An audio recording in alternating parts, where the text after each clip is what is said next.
Bitch, I got mommy issues. Me and my mama crying. Elsa, get your mama tissue. Cause I'm a kid that like, fuck it, bitch, you ain't got issues. Wait till you in the real world, nigga. Your mama with you. It's cold, but it doesn't feel too bad out here, so I'm glad. Yeah, it ain't nothing. Yeah. What you been up to today? Working, creating, evolving, all the normal stuff. Yo, that's a mouthful. I feel like I'm in the same place. Like, it never stops. Like, we're always just on our path, on our grind. And there's like things from the universe that'll come up that'll confirm that where you're supposed to be. Oh yeah, infinite artistry. Art is like not something that you clock in and out of. It's like just a lifestyle. Like you wake up every day is art. So. No, it's kind of crazy that you said that. I mean, like the lifestyle, like from a lifestyle aspect, do you feel like it's something that like you have to think about every day, or do you just naturally try to incorporate your art into every day? I feel like I've been trying to figure out a way to translate from my own experience, like the art of living, like living as an artistry, as an art form versus like saying that you're an artist. Oh yeah. So like, I think living as a form of artistry is like the way to romanticize your life, and it just makes things like so much more fun and like childlike. And I feel like when you bring that childlike fun aspect to your life, it's just like, I don't know, it's the cheat code. People be too uptight nowadays. So getting back to that, like what brings you joy, what brings you passion? It's funny that like we always relate that back to like our childhood selves. Do you feel like you have childhood trauma? Oh, 100%.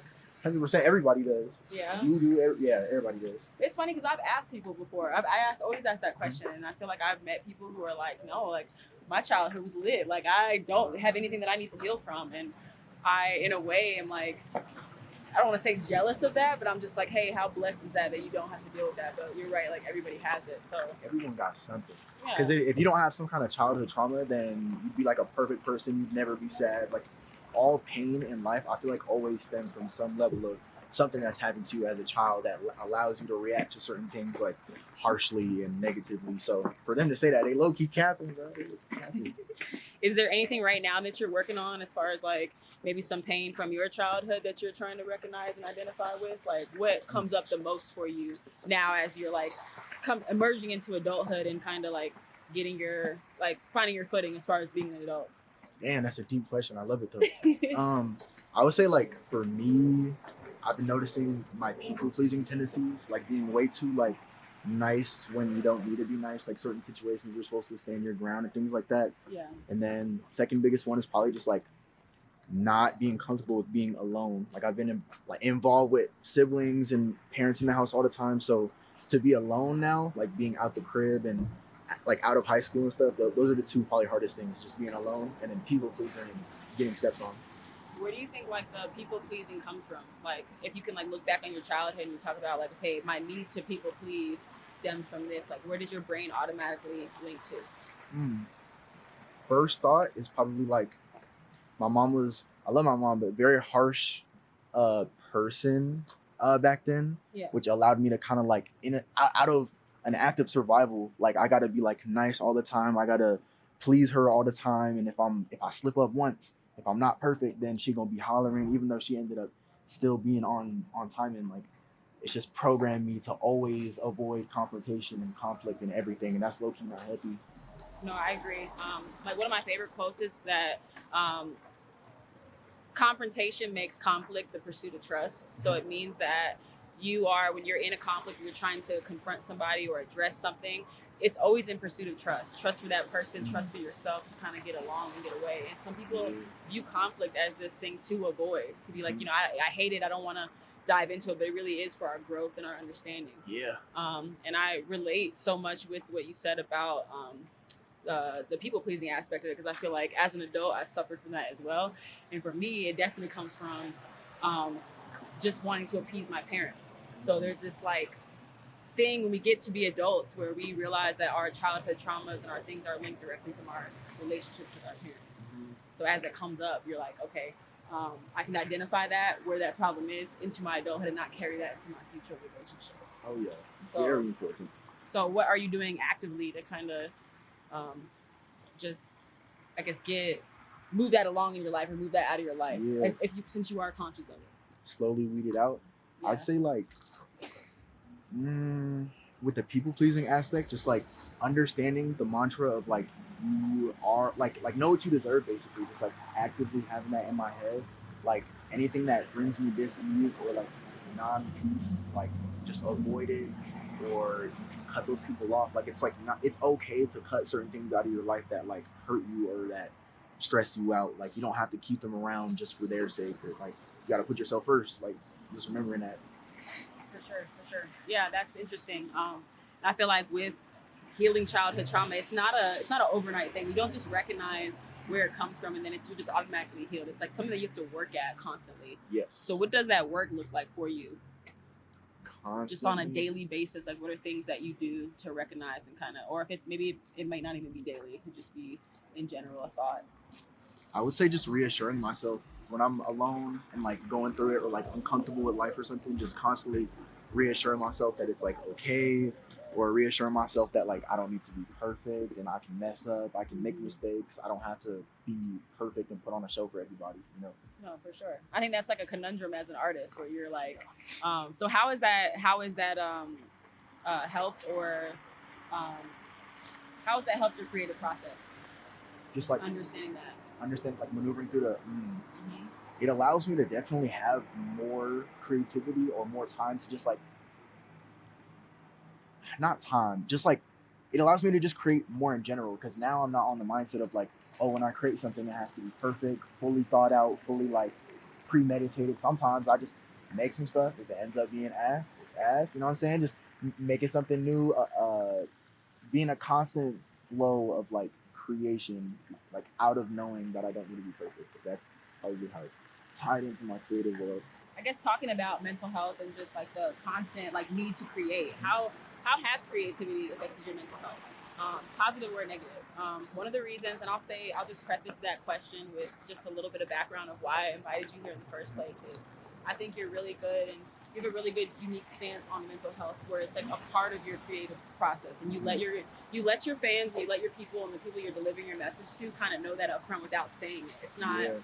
It's not direct. It's very like it's very much like under the surface level of what your art is really about and truly about. And so there are people out there that may or may not understand that, but you know, watching you and seeing your evolution over the last year, and working with you in different areas and disciplines, I've just noticed that. So I just want to know for you, like how true and authentic is that process of mental health and kind of going through what you're going through on a personal level, and how does it show up in your art?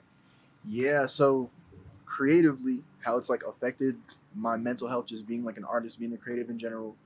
Obviously, more good ways than bad, but in good ways, I would say it just helps me to express myself and literally reconstruct, or like not reconstruct, just like take out the puzzle pieces of like certain ways in which I move in life or certain patterns that I may have. Like when you're making anything, you're like taking bits and pieces out of yourself and going, like you're traveling within yourself to do that. So that's probably the best like good aspect.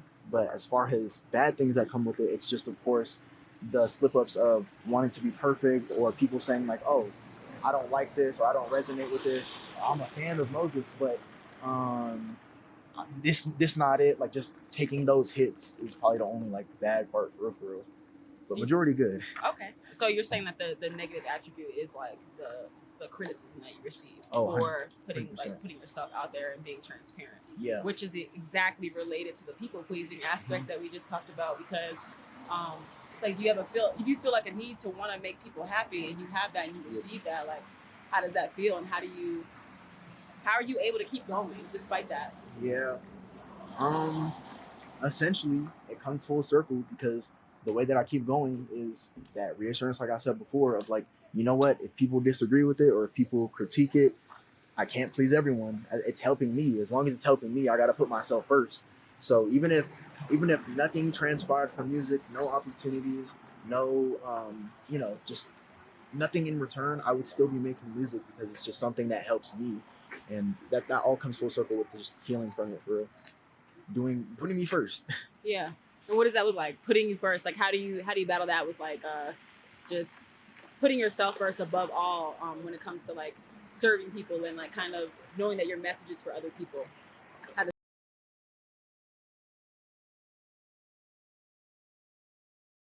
Every day that are important for my mental health, like something physical, something mental, financial, every day to support my mental health, and then allowing room for other people to be in my life or to kind of collage with my energy. Like always having what I need to do done first, and then something after that. And sometimes what I need to do first involves the creativity and the music and things like that. So. All right, I'll share with you too, like another, like something that I've learned as well. Just being in service to other people. And somebody actually told this to me, and I feel like it's appropriate to share. And it's that you're supposed to pour from your overflow. Mm-hmm. So if you are a vessel in itself, your vessel has to be 100% full before you can pour into others. And so that overflow, and talking about abundance and what we are and what we can do, you pour from that space and area. So pouring from your overflow versus like, and I used to have it wrong. I used to pour from myself, and now I'm sitting with an empty cup and I can't pour into others because I have to like recharge myself in my own, my own stuff. So no, that's beautifully said. I've definitely heard that one before. That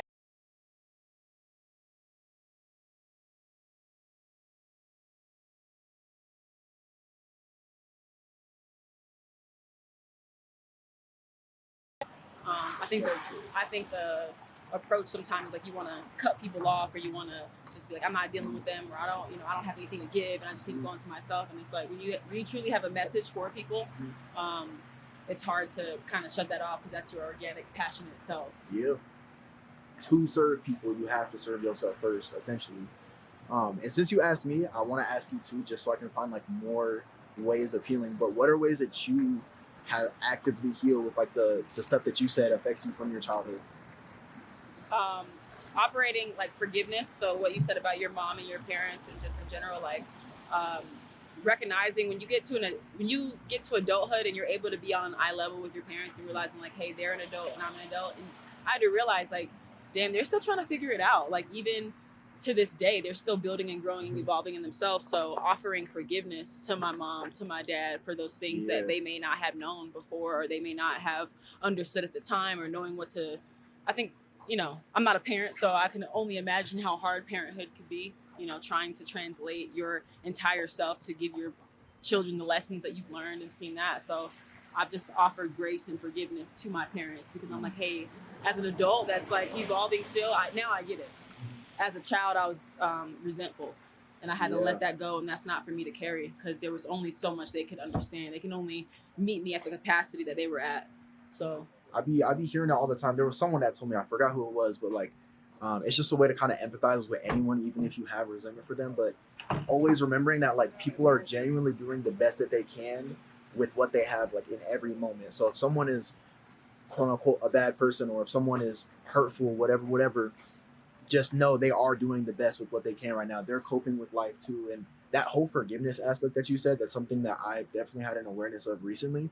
I think the only way to heal from any pain that someone has inflicted on you is ultimately forgiving them, still understanding like the hurt that they brought onto you, and not forgetting it, but just allowing forgiveness, not for them, not for their sake, but just for you. And like, so you're at that vibration of love as opposed to like hate and just resentment, like you said. Oh, beautifully. Yeah, I mean, it's like a simple concept, I think, to say. And I think doing it is a lot harder in action. When you're like faced with that, you still have anger. You might have some like things that you want to say that you really, you don't know how to formulate, especially when it's like a parent. You don't want to disrespect them and stuff like that. And there might be true pain involved. But you forgive. Ultimately, you forgive other people it's for you. It's not for them. It's so you don't have to carry that weight. It's so you can kind of let go and be who you were meant to be. Because that resentment, those feelings of hate, as you were talking about, that carried and that I'd say like manifested over time. It falls in our actions, and it reflects in our relationships and stuff like that. So I just had to learn to let go. It's not easy though, because I want people to feel me sometimes. It's definitely not easy. Anytime you're hurt, you have like a void, and you have like a hole in your conscience, and the easiest way to deal with that hole is to hurt other people and unconsciously or consciously give them a void, so that you can both be in misery together. Misery loves company, like they be saying. But the real way to like heal that, or to break generational curses, or just like traumas from being passed down, is with love, filling that hole with love, as opposed to putting a hole on somebody else. So yeah, I'd say the best way that put that in action, because it's easier to be said than done, like you just said. But the best way to put it in action is I really like deeply meditate on people that may have hurt me in the past or certain situations, and I try to understand like why it's hurting me or what they did wrong, and then bringing it to like a real resolution. Whether I gotta cry about it, whether I gotta like sit and really like feel that hurt, allowing myself to feel it, and then finding like basically trying to find some level of understanding with why they ended up doing like what they did to hurt me. It's never evil. Like there's no such thing as good and evil. Everyone is just doing what they believe. So understanding like what in their world led them to do something hurtful to me. Like try to find a way to empathize with them, and then sealing that all off with the forgiveness aspect. That's how I put the forgiveness stuff in action, as opposed to just mentally thinking like, oh, I forgive them, because that's gonna solve everything. It's like a deep process of just like diving in yourself for real. Yeah, I feel like hurt people do hurt people. So if that person was at that level where they were operating from a hurt place and operating from trauma, and you can understand that, then you can forgive them, because you're like, okay, I understand where you were. Like you said, doesn't mean you have to forget, but it means that you can offer that space and offer that opportunity to fix things within themselves, and then for you to kind of understand where they're going through and fix that hurt and that pain within yourself. Yeah. So I love that. It's probably like one of the, if you think of like forgiveness on like a scale, I feel like the parenthood one is definitely like second to hardest. So that one's definitely going to take years upon years. And then that last level, like the hardest one, probably being forgiving yourself, like for your own actions, your own wrongdoings. Like that's probably going to be the last leap. And people gonna reach that way later in life. It's not something that I'm gonna reach now at 19. So okay, I know that. That's facts, and that's so true. And I'm glad you said that, because I just feel like that is like the ultimate form of forgiveness: forgiving yourself for putting yourself in a position to be harmed or to be hurt, or relaying any messages that may not have been delivered in the best way and stuff like that. So yeah. Yo, where the fuck did you get your fit? Explain the fit. Explain the drip. I just need to know really quick. Hey man, we got the Bronco Billies on the jacket. You feel me? Got it from the art. Only thrift. The pants, these was made by my brother, 2210 said. You can find him on all platforms. He's an artist all around, but he's making fire, sustainable clothes. And yeah, just the cheap, like $10 little turtleneck from the art too. Fully thrifted. Shout out to art. Shout out sustainability. Shout out thrift. Since y'all asked and y'all begged me, I can tell you about my fit too. So I got on the thrifted, Army 2-piece.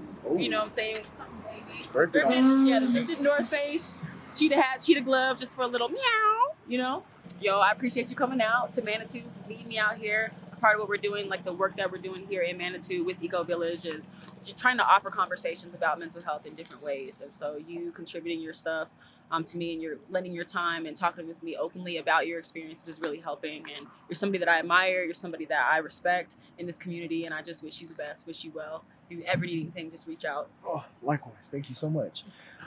As far as me, my name is Yvng MC. As far as where you can find all my stuff, it's on all platforms. I'm an artist in Colorado Springs. And yeah, I just advocate heavily for mental health and healing as the main focal point of your life, as opposed to just the surface level. Blase. Fuck!